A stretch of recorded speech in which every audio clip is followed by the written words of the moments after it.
Shocking images have been released that show a dead woman and a child floating in the Mediterranean before rescuers could reach them.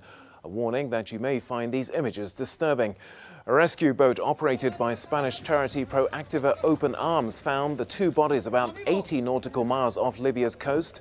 One survivor was rescued. Open Arms say the three were left to their own devices after refusing to board a Libyan patrol ship.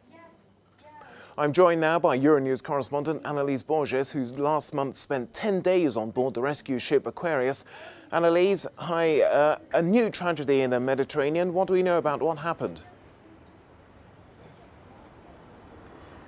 Well, Proactiva is denouncing Libyan Coast Guard authorities for abandoning those three people in that shipwreck. They say that those two women and the child refused to board the Coast Guard vessel and return to Libya and were abandoned by authorities. That is something that the Libyan Coast Guard has disputed. They say they rescued 165 migrants from that site. But of course, there's a lot of contradiction as to what exactly is happening in that patch of the Mediterranean Sea.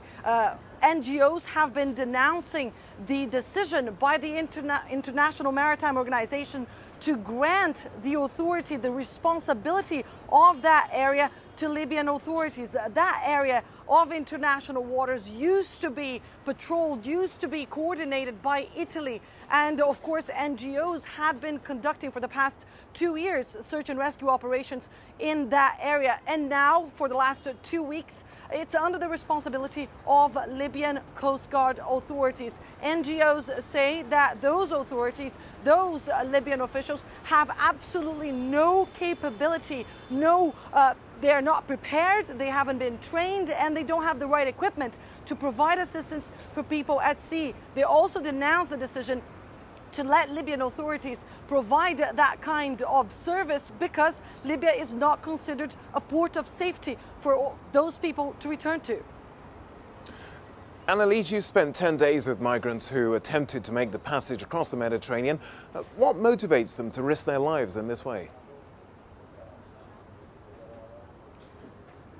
Well, a wide range of issues. Certain people that I met aboard the Aquarius were indeed fleeing war or persecution. Others were simply trying to find a better life, and they come from different places, from different countries. They each have a different story, but the vast majority of them, once they reach Libya, they go through horrendous things. They all have horrendous stories to tell about their time in Libya. They speak about violence of all sorts. They speak about abuse. They speak about coercion.